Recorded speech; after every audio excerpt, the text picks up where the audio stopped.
جس نے روزہ رکھنا ہو وہ سحری کھائے،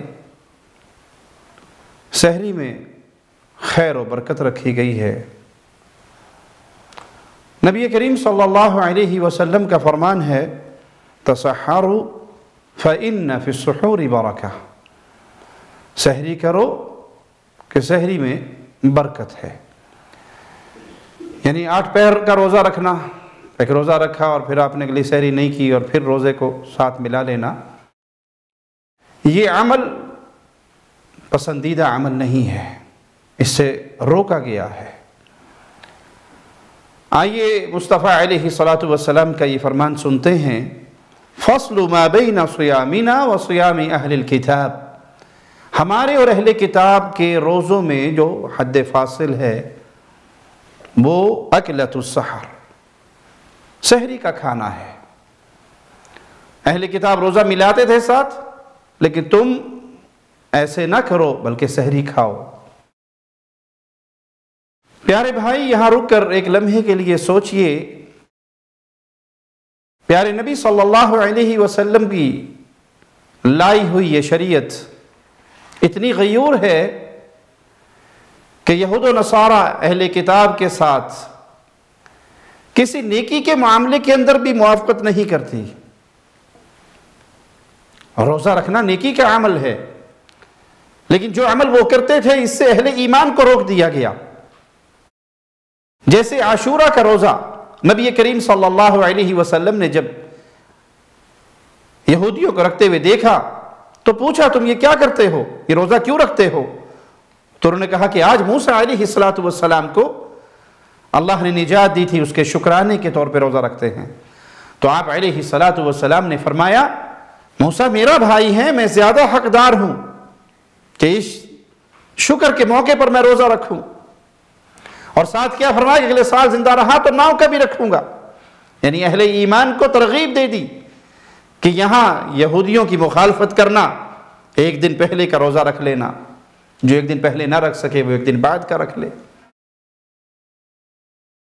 کیونکہ یہود و نصارہ ظالم قوم ہے جنہوں نے اللہ کا شریک بنایا، انہوں نے عزیر کو اللہ کا بیٹا قرار دیا تو دوسروں نے عیسیٰ کو اللہ کا بیٹا قرار دیا۔ تعالی اللہ عما یقولون قل هو اللہ احد۔ اور جو یہ نسبت اللہ کی طرف کرتے ہیں، اللہ تو پاک ہے اس نسبت سے، یہ جھوٹ کی نسبت ہے، اس کا کوئی شریک نہیں۔ تو اے مسلمان بھائی، شریعت اسلامیہ آپ سے یہاں تک ڈیمانڈ کرتی ہے کہ وہ سحری نہیں کرتے تھے، تم سحری کرو۔ تو جو لوگ اپنی زندگی کے اندر یہود و نصارہ کے رنگ کو رنگ چکے ہیں، لباس میں، شکل و صورت میں، عادات میں، اعیاد میں، عیدیں ان کی اپناتے ہیں، ان کی عیدیں مناتے ہیں، ان کی معاشرت معیشت کو اپناتے ہیں، ان کے معاشرے کو طرف دیکھ کر رالے ٹپکاتے ہیں، اور مادر پدر آزاد معاشرہ اہل اسلام کے درمیان بھی چاہتے ہیں میرا جسم میری مرضی کے نعرے لگا کر۔ اگر تم مسلمان ہو تو اسلام کی تو یہ تعلیم ہے کہ وہ سحری نہیں کرتے تھے، تم سحری کرو۔ یہی تو فرق ہے ہمارے اور ان کے روزے کے اندر۔ رسول کریم صلی اللہ علیہ وسلم کا فرمان ہے من اراد ان یصوم، جو روزہ رکھنے کا ارادہ کرے، فلیتصحر بشیء، وہ سحری پر کچھ نہ کچھ کھا لے۔ اور امام الانبیاء، امام کائنات، امام اعظم محمد الرسول اللہ صلی اللہ علیہ وسلم نے بہترین سحری کس چیز کو قرار دیا؟ آپ نے فرمایا نعم سحور المؤمن التمر، کھجور مومن کی بہترین سحری ہے،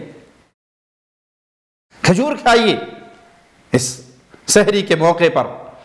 آپ نے کچھ اور کھانا ہے، بھوک لگی ہے، کھا لیجئے، لیکن اس کھجور کو بھی ساتھ شامل کیجئے کہ اس سے آپ کو قوت ملے گی۔ بعض لوگ یہ سمجھتے ہیں کہ ہم سحری کے موقع پر جب تک ایک جگ پانی پورا نہ پی لیں تو ہم تو روزہ پورا نہیں کر سکتے، بہت پیاس لگے گی۔ آپ ایک جگ پی لیں یا 2 جگ پی لیں، یہ پیٹ انسان کا ہے، اونٹ کا تو نہیں۔ اونٹ کے اندر یہ خاصیت اللہ نے رکھی کہ وہ پانی کو سٹور کرتا ہے، انسان کے پیٹ سے تو پانی نکل جاتا ہے۔ تو اپنی ضرورت کے مطابق کھائیے، اپنی ضرورت کے مطابق پیجئے اور سحری کیجئے۔ یہ سحری کرنی کب چاہیے؟ صحیح بخاری اور صحیح مسلم میں سیدنا انس بن مالک رضی اللہ عنہ سے یہ روایت ہے کہ نبی کریم صلی اللہ علیہ وسلم اور سیدنا زید بن ثابت رضی اللہ عنہ نے سحری کی، اور سحری کرنے کے بعد اللہ کے نبی صلی اللہ علیہ وسلم نے نماز پڑھائی۔ تو سائل نے پوچھا کہ سحری سے فارغ ہو کر نماز شروع ہونے تک یہ جو درمیان کا وقفہ تھا یہ کتنا تھا؟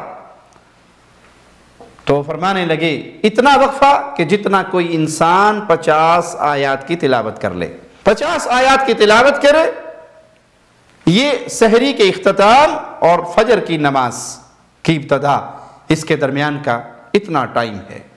سیدنا سہل بن سعد رضی اللہ عنہ وارضاہ سے روایت ہے، فرماتے ہیں کنت اتسحر فی اہلی ثم یکون سرعت بی ان ادرک صلاة الفجر مع رسول اللہ صلی اللہ علیہ وسلم۔ میں سحری اپنے اہل و عیال کے ساتھ کرتا اور سحری سے فارغ ہوتے مجھے جلدی ہوتی کہ میں اللہ کے نبی صلی اللہ علیہ وسلم کے ساتھ فجر کی نماز کو پالوں۔ تو ان دو حدیثوں سے کیا ثابت ہوا کہ نبی کریم صلی اللہ علیہ وسلم بھی اور آپ کے صحابہ بھی رات کے آخری لمحات میں سحری کرتے کہ اس کے بعد فجر کی نماز پڑھی جائے، سحری کا اختتام اور فجر کی نماز اس کے درمیان 50 آیات پڑھنے کا ٹائم ہو۔ بعض لوگوں کو آپ دیکھیں گے کہ وہ رات کے 2 بجے ہی سحری کھا کے خوب پیٹ بھر کے سو جائیں گے، الا من رحم ربی، اور اس کا نقصان کیا ہوگا؟ فجر پہ آنکھ نہیں کھلے گی۔ نہ فجر وہ 8 بجے پڑھیں گے، 9 بجے پڑھیں گے، یا ڈیوٹی پہ جب انہوں نے اٹھنا ہوگا تب پڑھیں گے۔ اس سحری کا کیا فائدہ اور اس روزے کا کیا فائدہ جس روزے میں نمازیں ضائع ہو جائیں۔ یہ رمضان کا مہینہ مبارک مہینہ ہے، اس میں نیکیاں کمانے کا حکم ہے۔ قرآن پڑھیے کثرت سے، صدقہ و خیرات کیجئے، غریبوں پہ خرچ کیجئے، مساجد، مدارس، دینی معاملات پہ خرچ کیجئے۔ بھائی یہ نوافل کرنے کا حکم دیا گیا ہے کہ موسم خیرات کا ہے۔ آسمان سے اترنے والا فرشتہ آواز لگا رہا ہے کہ اے خیر کے متلاشی آگے بڑھ، یعنی اور خیر کے کام کر، اور اے برائی اور شر کے متلاشی رک جا، اپنے گناہوں سے معافی مانگ لے، توبہ کر لے، ماہ رمضان ہے۔ جہاں ہمیں نفلی کام کرنے کا حکم دیا گیا، اس کا معنی یہ ہے کہ فرض پر پورا اترنا ہے، اور اگر فرض ہم سے چھوٹ جائے اور فرض ہم چھوڑ دیں کہ جی روزہ رکھا ہوا ہے اب ظہر کی نماز نہیں پڑھنی، گرمی بڑی شدید ہے اور باہر دھوپ ہے اور روزے دار ہیں، عصر کے ساتھ اٹھ کے پڑھ لیں گے، یہ روزہ تو آپ کے لیے باعث و اجر تب بنے گا جب آپ فرائض کو ادا کریں گے۔ اور ترتیب کو کبھی نہ بھولیے، ترتیب کیا ہے؟ روزے کا نمبر نماز کے بعد ہے۔ اگر آپ روزے رکھتے ہیں اور نمازیں چھوڑ دیتے ہیں، نمازیں نہیں پڑھتے، بعض لوگوں کو آپ دیکھیں گے پورا سال انہوں نے نماز نہیں پڑھنی لیکن رمضان کے روزے باقاعدگی سے رکھیں گے، ان روزوں کا تمہیں کچھ نہیں ملنے والا، کیونکہ جمہور علماء کے قول کے مطابق صحیح بات یہ ہے جو نماز کا مستقل تارک ہے، ہمیشہ نماز چھوڑتا ہے، وہ مسلمان نہیں رہتا۔ جو مستقل نماز کا تارک ہو وہ مسلمان نہیں رہتا، اس کے روزوں کا اسے کچھ نہیں ملے گا۔ اور نماز سے بڑھ کر جو اہمیت ہے وہ عقیدہ توحید اور رسالت کی ہے۔ اشہد ان لا الہ الا اللہ و اشہد ان محمد رسول اللہ، یہ اعلان کرتے ہیں تو مسلمان بنتے ہیں۔ تو ایک بندہ نمازی بھی ہے، زکوٰۃ بھی ادا کر رہا ہے، روزے بھی ادا کر رہا ہے، لیکن وہ توحید کا تارک ہے، توحید کا انکار کرنے والا ہے، رب کی وحدانیت کو نہیں مانتا، وہ ان پیروں، فقیروں، بابوں، بزرگوں کو سمجھتا ہے کہ یہ عبادتیں ریاضتیں کر کے فنا فی اللہ ہو جاتے ہیں، وہ ان کو اللہ کا روپ سمجھتا ہے، نعوذ باللہ ثم نعوذ باللہ، وہ ان بزرگوں کی قبروں پہ آ کے سجدے کرتا ہے، طواف کرتا ہے، ذبح کرتا ہے، نظریں دیتا ہے، ان پر امیدیں لگاتا ہے، ان کو پکارتا ہے، ان سے مانگتا ہے، مصیبت میں بھی ان سے مانگتا ہے اور خوشی میں بھی ان سے مانگتا ہے، وہ اللہ کی عبادت میں ان کو شریک کر رہا ہے، پکار میں شریک کر رہا ہے، اطاعت میں شریک کر رہا ہے، محبت میں شریک کر رہا ہے۔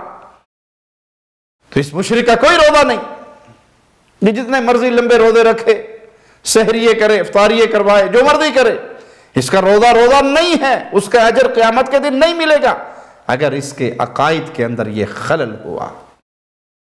اللہ ہمیں عقیدہ توحید کا فہم عطا فرمائے اور اس ایمان کی بنیاد پر، توحید کی بنیاد پر نیک اعمال کی توفیق عطا فرمائے۔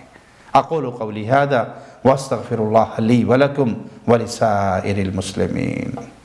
شب گریزاں ہوگی آخر جلوائے خورشید سے، یہ چمن معمور ہوگا نغمہ توحید